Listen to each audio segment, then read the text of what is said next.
Hello and welcome back to Song Surveys on Sofas with Superheroes, the sub-series. So this is my last new song of the year, which is so crazy.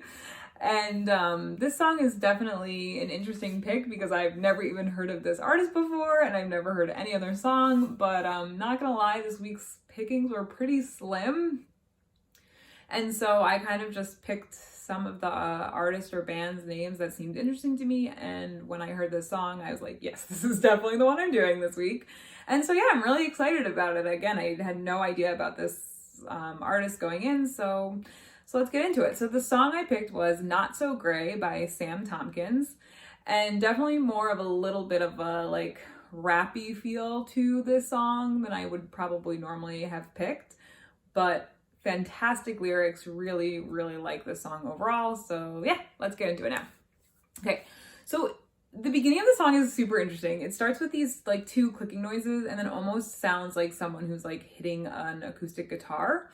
But it comes, so right after that part, there's a part that comes in and it sounds like rain, and you get kind of like this rain feel, and then you get this thunder clap sound, and an instrument is added like right as the thunder claps. So that's pretty awesome. I really like that effect, and especially at the very end of the song, it totally like just is fantastic, and I really like the message that those sounds send. And again, it's totally related to the very end of the song, which we'll get to, but yeah, really like that. I thought it was super like clever, and it's just like a small little detail that not a lot of artists put into their songs. So I really liked that. It was definitely something that I hadn't heard pretty much all year.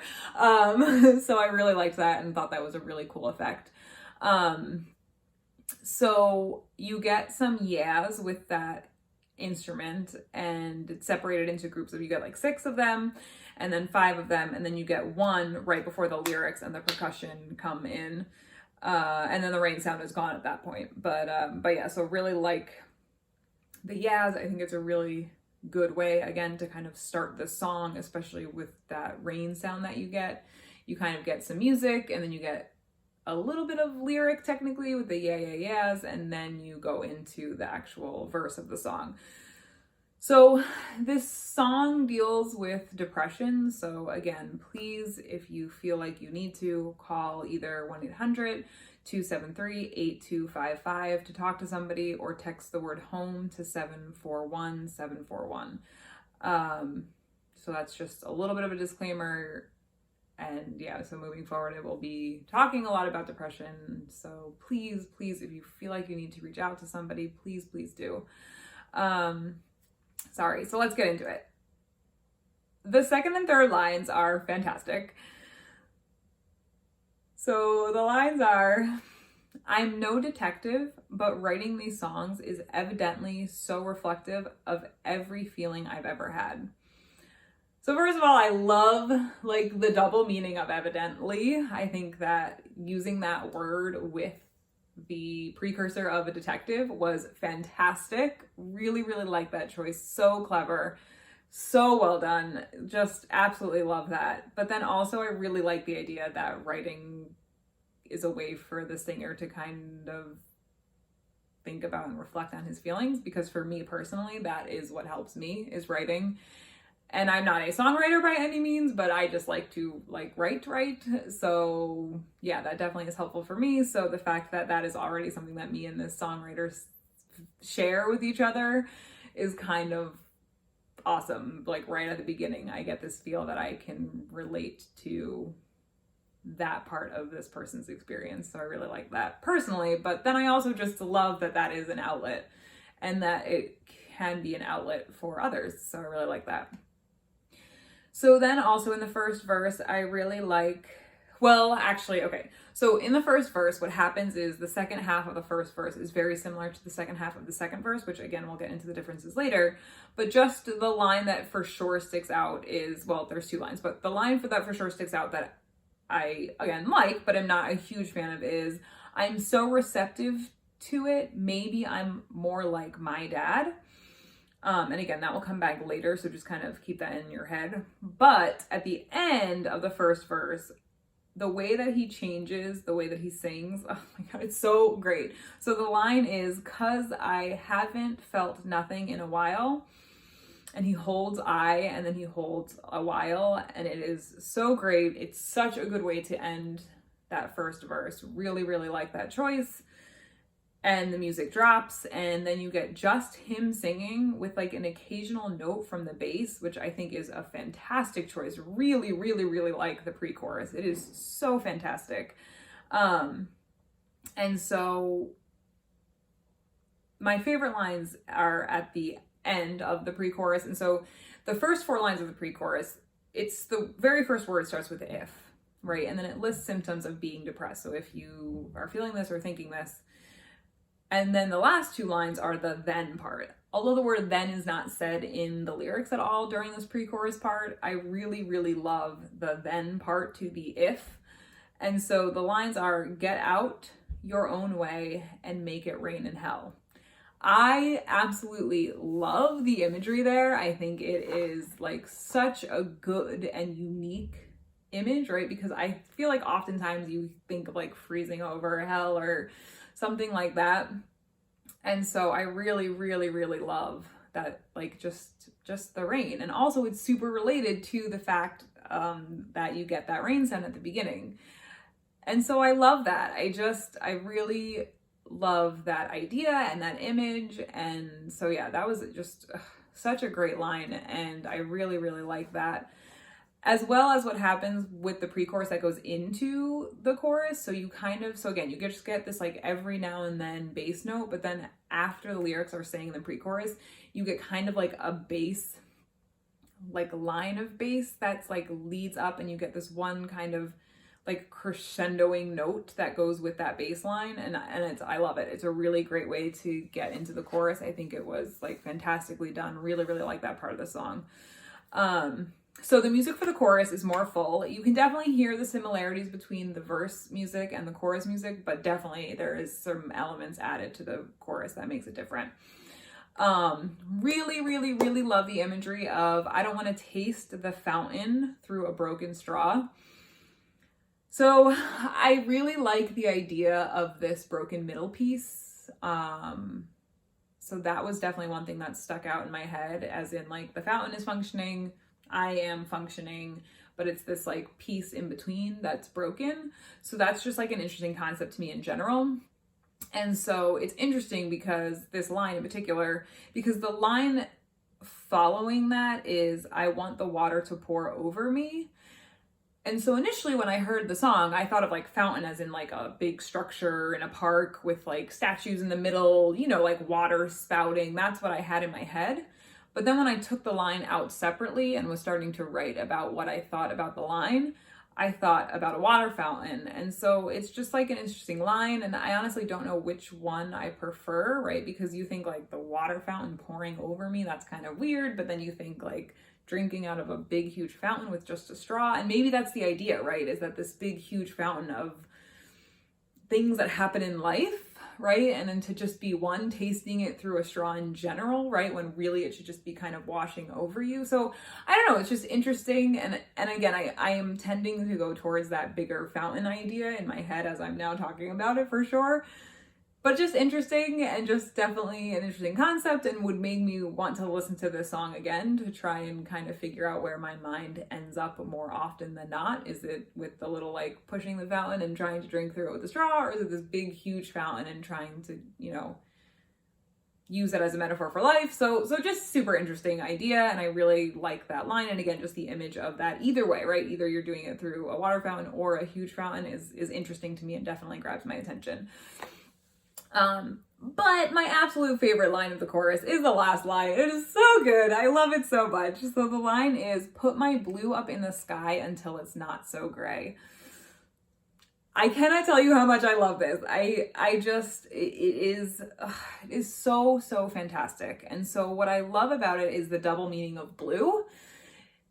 When you think sky, you think blue colors, bright blue sky. So that is like one meaning, but then you think blue in terms of depression and sadness. And so it's just so interesting that him putting his like sadness up into this already sad sky will somehow make it better. And so I really, really like that concept. Definitely something that makes my brain kind of like, oh, what does that mean? What could that mean for me? What could that mean for others? I really, really like that line. I cannot express to you how much I like just love the concept of putting your sadness into an already like gray and dull and sad sky will make it better. So I think it's super interesting, and I really, really love that use of language. So well done. Such a fantastic line.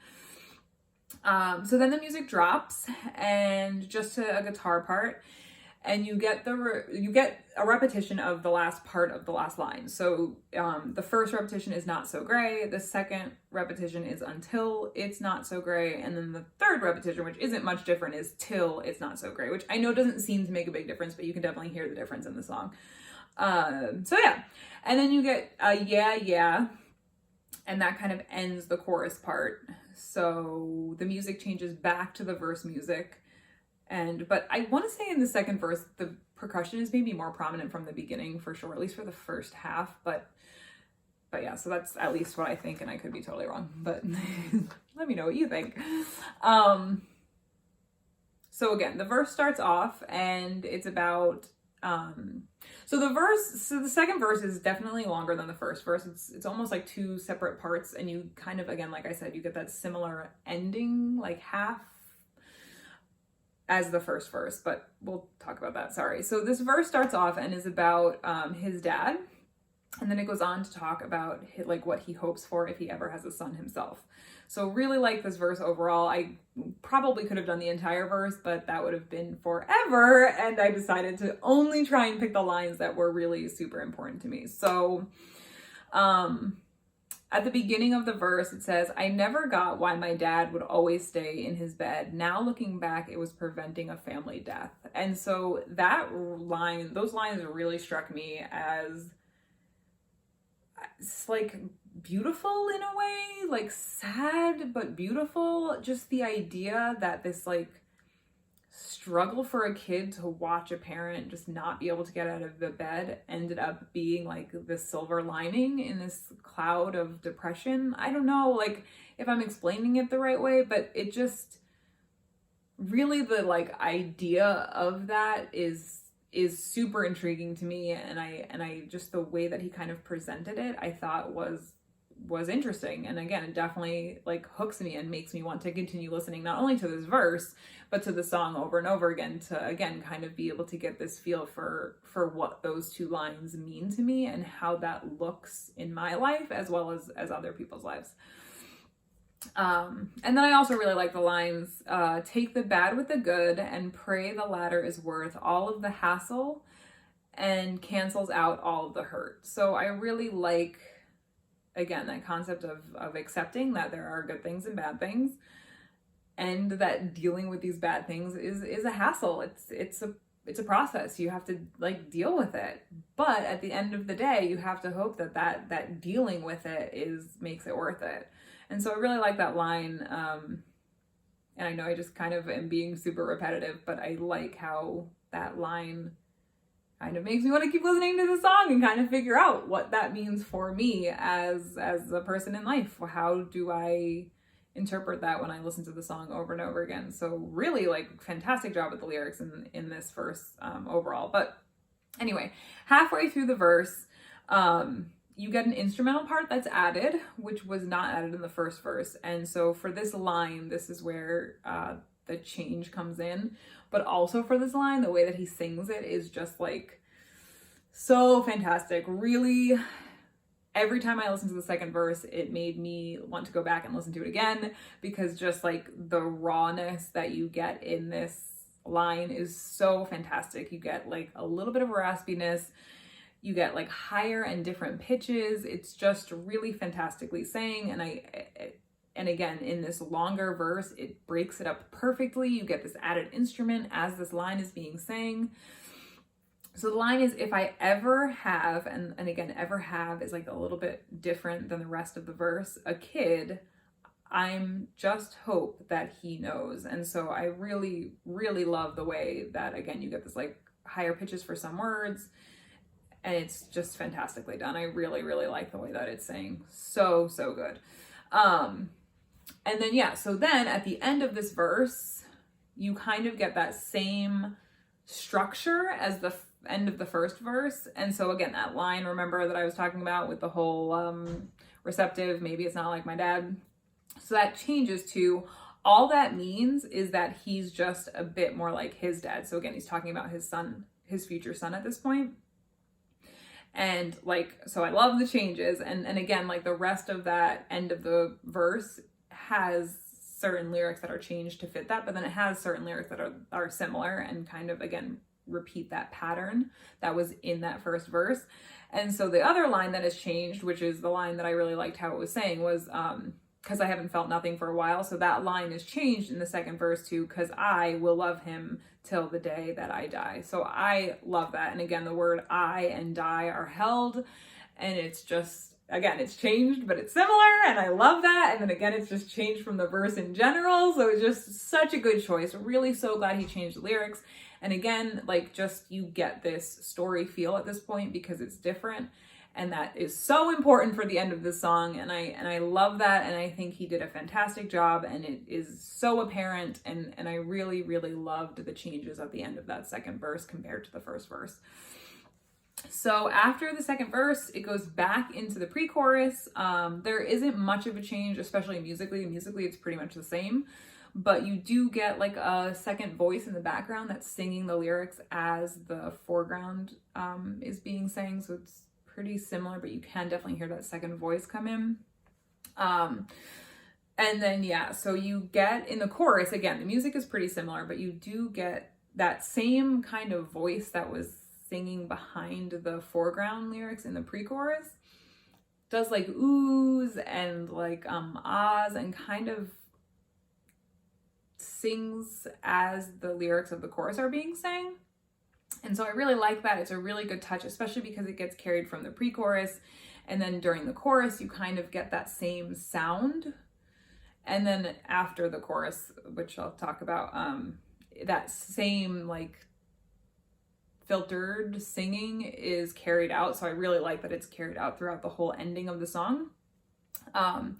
So at the end of the chorus, you get that music shift, and you get the repetitions of "Until It's Not So Gray," just in the same way. So "Not So Gray" is the first repetition, and then when it says "Until It's Not So Gray," you get that voice, which I like that it wasn't the whole time. I like that it was only on that second repetition and then on the third repetition. So not that first repetition, which I think was a brilliant choice, right? You don't want to overdo it, and he didn't overdo it, and that was really, really great choice. Really liked that.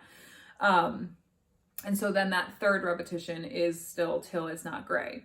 So after those repetitions, the voice in the background continues to repeat "Till It's Not Gray," like over and over again.